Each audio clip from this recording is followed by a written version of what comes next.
I just realized that in Minnesota land, it's all but winter. We are at the 27th of November today, and I haven't done a fall plant update because I was like, oh, I'm going to wait till later in the fall. And we got about 2 weeks and winter will be here. So figured we'd start on the other side this time. So we got the two ZZ plants still doing their thing, growing pretty well actually. And then on the end there in the glass bottle, I have a rooted cutting of a Dracaena Lisa. I tried to pot it up and it fell over. I need a bigger pot. So just letting it live in the water for now until I figure that out, which, you know, never know when that's going to happen, but so she goes. I think I forgot about this guy last time. We've got the starfish snake plant, and he appears to be doing well. I'm going to have to move him soon because the top spike is about less than an inch from the bottom of the next shelf, so he's going to have to probably go up on top at some point or find another home. We'll come on down this way, and we have my cracky knees. No, we have this is the smaller of the corn plants. These guys are still doing very well. This guy is rooted pretty well in an 8-inch pot here. A little bit of the brown tips going on the leaves, but I honestly don't mind. It is what it is with these guys. Unless I really touch the leaf and like find the tip, they're not the easiest to find. So seems to be pretty healthy. Here is his older brother. This one took some doing, so he was in an 8-inch pot as well, but was falling over. He got bumped once and then never quite recovered from that very well. So I moved him up into this red, it's a plastic pot, which I'm hoping will work out longer term. It's very lightweight, so I don't want it to fall over. But it's a 10-inch pot. Got it from Home Depot, and I'm a fan of the red pot and then the bright green plant. I think that's kind of fun. But he's doing well. There's still this little tiny little branch here that hasn't done a lot, but it's just existing, which I think is hilarious. None of these leaves look like they're ready to come out yet, but that's how they form the cane, is you pull the leaves off as they get older, or they fall off on their own eventually. So that's him. Now, back behind this away, we have the, this is a Janet Craig, Dracaena Janet Craig, doing well, kind of slowing down for the winter, as you might expect. This plant in particular, I've noticed, like, hasn't been doing a lot, which is fine.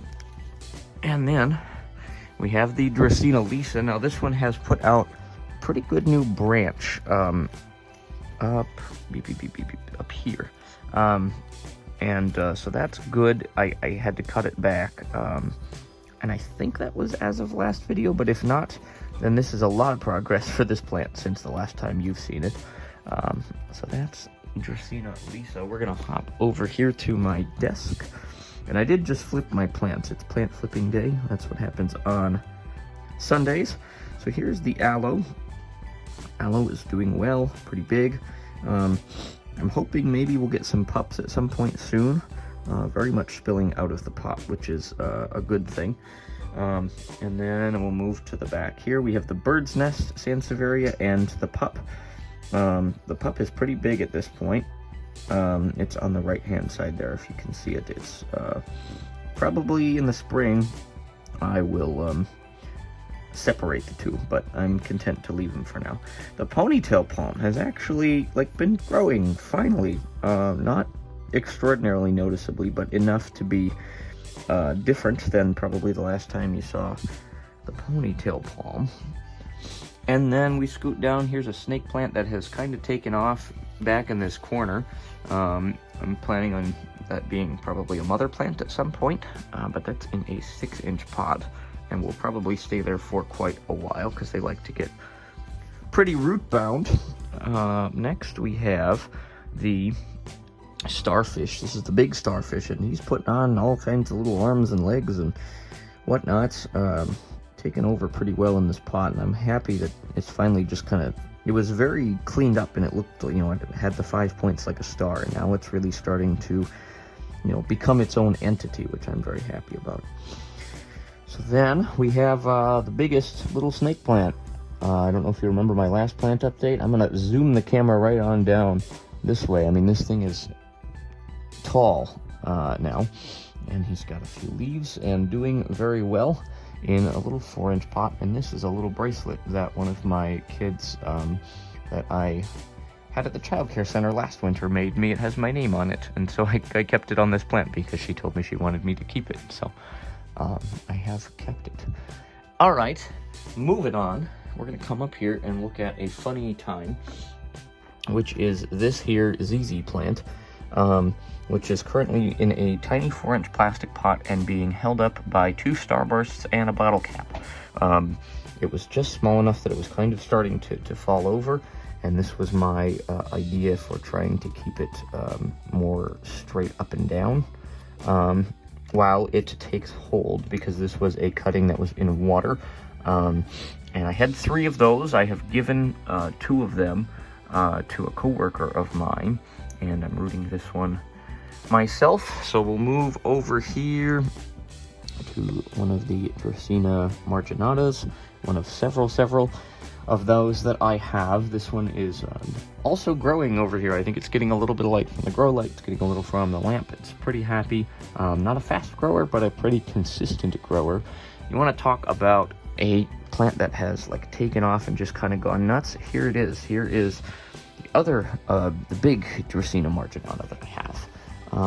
And this thing is just going crazy. It's awesome. So if we look at the trunk, here, let me move a leaf here.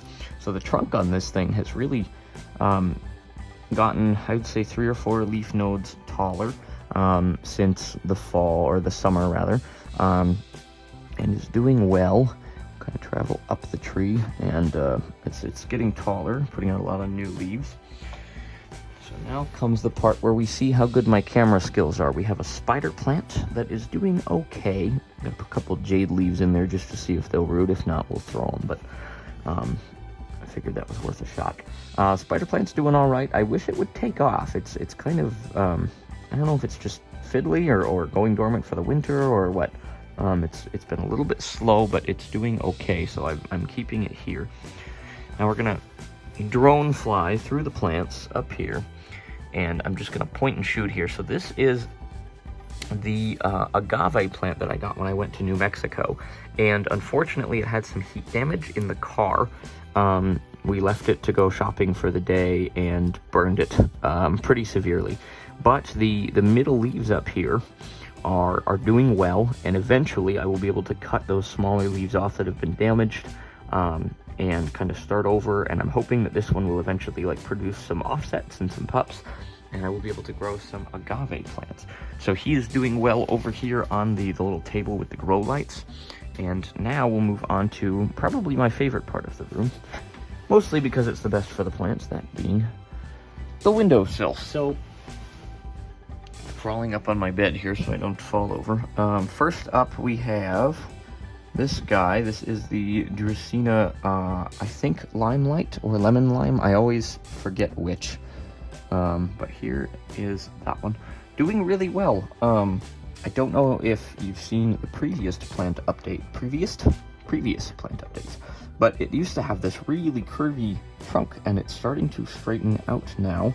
It's just about standing up straight. There's a little bow right before the leaves begin, and other than that, this plant is just putting out new leaves. I've actually even fertilized it as of a couple weeks ago because it was doing so well.